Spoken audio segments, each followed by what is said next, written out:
મારું નામ ગૌદાણી ધીરજ ચંદ્રેશભાઈ. હું ચેમ્પિયન કાર્ડ વિદ્યા સંકુલમાં અભ્યાસ કરું છું. હું આજે તમને આજનો મામલો કેવી કેવી પરિસ્થિતિઓ પર આધીન બની ગયો છે તે હું તમને મારા અભિનય દ્વારા રજૂઆત કરવા ઈચ્છું. 1947 એટલે કે આઝાદીનું વર્ષ, બરોબર ને? અને આજનું વર્ષ એટલે કે 2025.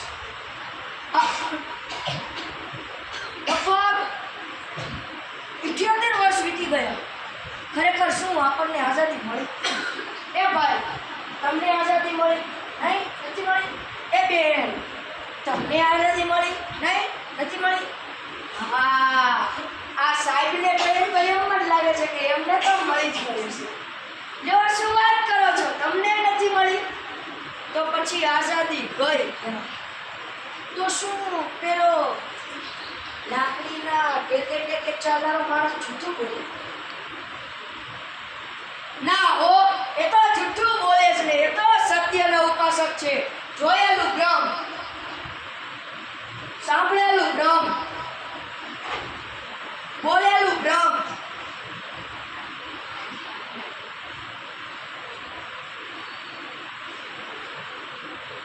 તો પછી ખરેખર સત્ય શું છે? શું છે સત્ય? પહેલા વાતે એ અહીંયા આવે ત્યારે તે કઈ રીતે કહે? ખ્યાલ છે તમને? ચાલો બતાવું. અહીંયા ઉપસ્થિત મારા ભાઈઓ તથા બહેન, હું આપ સૌનું અહીં હાર્દિક સ્વાગત કરું છું. આજના આ પવિત્ર પ્રસંગી આ ગાંધીજીની પ્રતિમાને હાર પહેરાવતી વખતે મને તેના સિદ્ધાંતો યાદ આવી રહ્યા છે. અરે આ લોકો શું કામ જૂઠું બોલે? ગાંધીજીને માસી આવી છે. એ ઉડી ગયા, પકડો. ઉડી ગયા બધા સફેદ કબૂતરો, ઉડી ગયા. તમારે લોકોને જુએ છે સફેદ કબૂતર? એ બે તારે જુએ છે સફેદ કબૂતર? ચાલો કબૂતરો બી જશે. એને ભય છે કે એને ફરી પકડી તેની પાંખો કાપી તેમાં મસાલો ભરી તેને કેમિકલ ભરેલા ડબ્બામાં મૂક્યો. પછી મ્યુઝિયમમાં રાખો. 60 વર્ષો પછી આપણે જ કહી શકીશું કે તમારા સફેદ કબૂતરો. સાહેબ, સફેદ કબૂતરો જુઓ, તેમની આંખો જુઓ.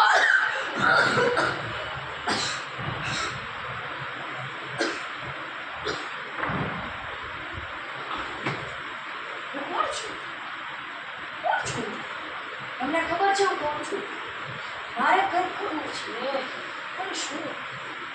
હા, જગતના સ્ટેજ પર મહાભારત નામનું એક નાટક રચ્યું છે.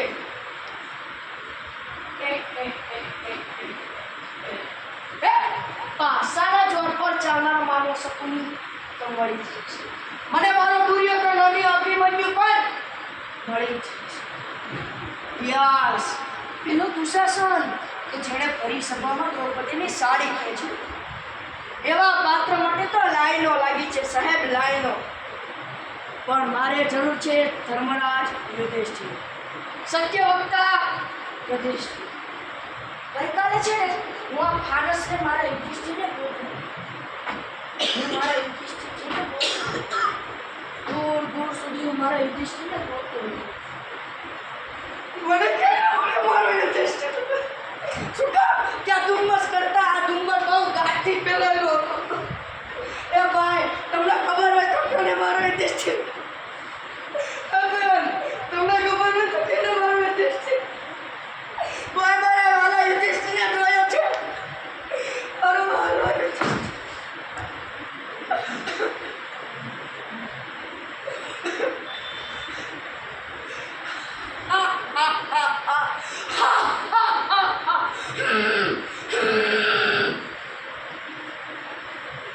શું સવાર પડશે? આ ધુમ્મસ પડશે અને મારો યુધિષ્ઠિર પડશે. હા, સવાર પડશે, આ ધુમ્મસને હટવું પડશે. આ પ્રજાપતિ ધુમ્મસ હટશે અને આખરે મને મારો યુધિષ્ઠિર મળશે. આટલા વર્ષો પછી આપણે આઝાદી તો ક્યાં નહીં. પણ મિત્રો ખરા અર્થમાં આપણે આઝાદ થયા નથી. પેલા ગાંધીના સિદ્ધાંતની વાત કરીએ કે પછી મહાભારતના સિદ્ધાંતની વાત કરીએ, બધા ઉમદા સિદ્ધાંતમાં જ ચાલી રહ્યા છે. ચોરી, લૂંટફાટ, દયાહીન, લાગણીહીન અને પ્રકૃતિને ઘાયલ કરતો માનવી. આપણો દેશ તો યુવાનોનો દેશ. યુવાનો વિચારીને તો પ્રગતિના પંથ પર એટલા ચાલી શકે કે તેની વાત નહીં. પણ અફસોસ નહીં, બધા જ યુવાનો મોરચો કે વ્યસનમાં એવા ઘેરાય છે કે તમે વાત જ ન પૂછો. મને લાગે છે કે તે લોકો વ્યસન નથી કરી રહ્યા, પરંતુ વ્યસન એને જ કરી રહ્યું છે.